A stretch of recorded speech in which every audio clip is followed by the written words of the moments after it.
दोस्तों नमस्कार, मैं राम सेवक प्रजापति LIC अभिकर्ता आज आपको आनंदा के बारे में कुछ महत्वपूर्ण इन्फॉर्मेशन दूंगा, जिससे आप अपने घर बैठे किसी भी तरीके की पॉलिसी LIC से ऑनलाइन ले सकते हो। चाहे आपका LIC में कोड हो या आपके खुद अपने नाम से भी आप पॉलिसी खरीद सकते हो, जिसमें आपको ना तो किसी एजेंट की ज़रूरत होती है, ना किसी ऑफिस की ज़रूरत होती है, ना आपको किसी भी तरीके की कोई फिजिकल डॉक्यूमेंट्स जैसे Aadhaar card, PAN card, bank passbook, किसी भी तरीके कोई कागज़ को कहीं पर सबमिट नहीं करना पड़ता है। ठीक है, आनंदा से एक सबसे जो अच्छी चीज़ है कि आपको कहीं पर जाने की आवश्यकता नहीं है। जैसे लॉकडाउन में अभी आपकी दिक्कत थी कि आप घर से बाहर नहीं निकल सकते थे, तो एजेंटों के लिए, अभिकर्ताओं के लिए एक बहुत अच्छी चीज़ थी कि आप घर पर बैठ के ही हर एक व्यक्ति का, किसी का भी बीमा कर सकते हो। तो उसमें जो महत्वपूर्ण चीज़ें हैं वो हम आपको बताएंगे किन किन महत्वपूर्ण चीज़ों की आपको आवश्यकता होती है। अगर आपको चाहिए कि हमें ये वीडियो पूरी डिटेल में चाहिए कि कैसे ऑनलाइन आनंदा से जो बीमा होता है, उसकी वीडियो का लिंक भी हमने डिस्क्रिप्शन में दे दिया है। उस वीडियो से भी आप ये देख सकते हो कि कहाँ कहाँ पर कौन कौन सी चीज़ें फिल करनी होती हैं।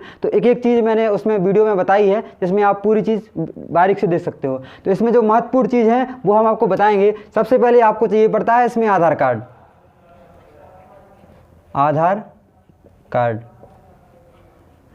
कार्ड का इसमें सीधा सीधा मतलब है कि आपका आधार कार्ड की कोई डिजिटल या फिजिकली कॉपी अपन को नहीं चाहिए पड़ती। इसमें केवल चाहिए पड़ता है आपका आधार कार्ड, आपकी डेट ऑफ बर्थ, जो आपको या तो मौके की याद हो या कहीं पर भी आपने लिख के रखी हो। लेकिन उसमें जो महत्वपूर्ण चीज़ है वो है आपका आधार कार्ड से मोबाइल नंबर लिंक होना चाहिए आपका आधार कार्ड पर। अगर आपका आधार कार्ड में मोबाइल नंबर लिंक नहीं है तो आपकी पॉलिसी आनंदा से नहीं होगी। अगर आपके पास आधार कार्ड है, वो आधार कार्ड में मोबाइल नंबर लिंक है, तो आप आनंदा से पॉलिसी कर सकते हैं घर बैठ के। इसके बाद में आपको ज़रूरत पड़ती है, मोबाइल नंबर हो गया जैसे आपका, इसके बाद जो आपको ज़रूरत पड़ती है वो है आपकी ईमेल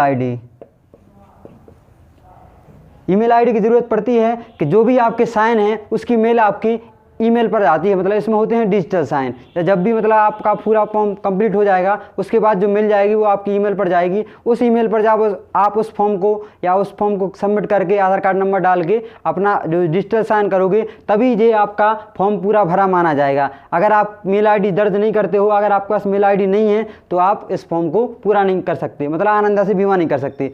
इसके बाद आपको ज़रूरत पड़ती है वो है आपका ऑनलाइन पेमेंट का ऑप्शन।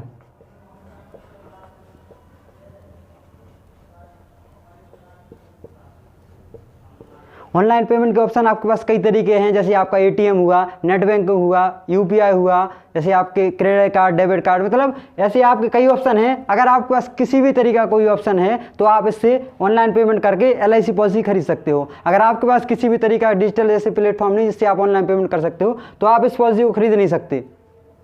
ठीक है, इसके बाद जो ज़रूरत पड़ती है वो है आपका बैंक डिटेल।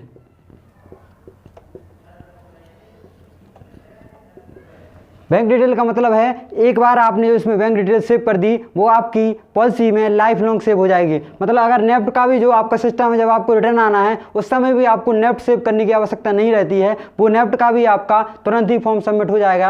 आपको बाद में इसमें किसी भी तरीके का कोई बैंक अकाउंट या ऐड करने की आवश्यकता नहीं होगी। केवल आपको आवश्यकता होती है तुरंत आपका जो बैंक अकाउंट नंबर है उसको डालना पड़ेगा, FSC कोड जो भी आपका नाम है, और नीचे एक ऑप्शन आता है जिसमें आप सिलेक्ट कर सकते हैं नेफ्ट में भी हमारा यही नंबर सिलेक्ट हो जाए। ठीक है, इसके बाद बात करते हैं, वो आपका चाहिए था नॉमिनी डिटेल।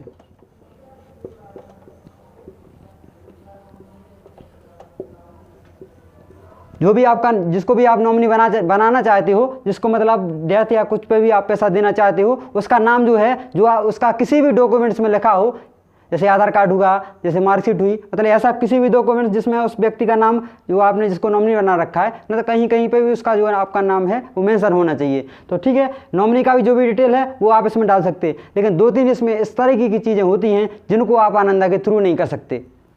अभी तक तो जो हमने आपको बताई हैं कि ये सब चीज़ें अगर आपके पास हैं तो आनंदा से आप बीमा कर सकते हो, लेकिन 2-3 ऐसे टॉपिक हैं जिनको आप आनंदा के माध्यम से नहीं कर सकते। तो सबसे पहला टॉपिक है वो है आपका माइनर का। किसी भी अगर छोटे बच्चे के नाम से आपको पॉलिसी करनी है तो आप वो आनंदा के माध्यम से नहीं कर सकते। अगर किसी बच्चे की 8 साल, 10 साल, 15 साल और 18 साल से 1 महीने भी अगर कम है तो वो माइनर ही माना जाएगा। उस व्यक्ति को आप आनंदा से बीमा नहीं दे सकते। और दूसरी चीज़ है वो है आपका माइनर नॉमिनेशन।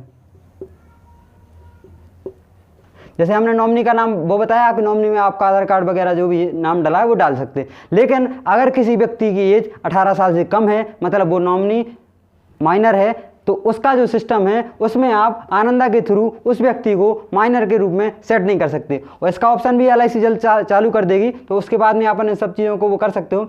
और तीसरी जो आपकी चीज़ है वो है आपका मेडिकल। पहले इसमें एक सुविधा थी कि आप मेडिकल वगैरह बाहर से करा के इसमें ऐड करा सकते थे, लेकिन वर्तमान में ये सुविधा नहीं है। आप किसी भी पॉलिसी में LIC की जो है अगर आनंदा से करते हो तो उसमें आपका मेडिकल सेव नहीं होगा, मतलब उसको आपको मेडिकल अलग से ही कराना पड़ेगा। इसमें जो लास्ट में जो पेमेंट का जो ऑप्शन आता है उसमें आपके पास 2 ऑप्शन आते हैं, जो आपके लिए एक बड़ी समस्या है, लेकिन अगर उसको आप अभी समझ जाओगे, वो 2 ऑप्शन हम बता रहे हैं आपको क्या आते हैं। एक आता है आपका, वो है आपका ITR का, और दूसरा है आपका, वो है आपका बैंक स्टेटमेंट। आपका जब सब कुछ फॉर्म पूरा कंप्लीट हो जाएगा उसके बाद में आपसे 2 चीज़ें मांगेगा, या तो ITR है बैंक स्टेटमेंट। इसका मतलब हुआ कि आपको 3 साल की ITR की जो फाइल है उसमें अटैच करनी पड़ेगी, उसके बाद ही आपका पेमेंट कटेगा। 6 मंथ का जो स्टेटमेंट है वो आप उस फाइल में अटैच कर दोगे तभी आपका पेमेंट कटेगा, वरना आपका ये पूरा फॉर्म कंप्लीट होने के बाद भी सबमिट नहीं होगा। तो सबसे पहले आपको KYC के लिए एक OTP चाहिए पड़ती है आधार कार्ड की। उसके बाद में जब पूरा फॉर्म कंप्लीट हो जाएगा तो एक मेल जाएगी एजेंट के पास, एक मेल जाएगी कस्टमर के पास, और एक मेल जाएगी आपके डेवलपमेंट ऑफिसर या विकास अधिकारी के पास। तो 3 तरह की मेलें आती हैं, जिसमें सबसे पहले आपको कस्टमर का साइन कराना पड़ता है। पेमेंट होने के बाद की बात बता रहे हैं।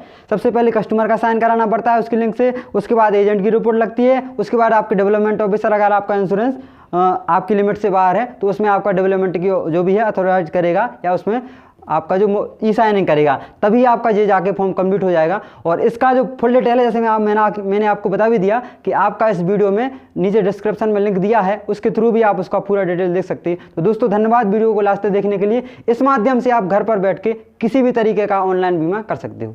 जय हिंद दोस्तों, जय भारत।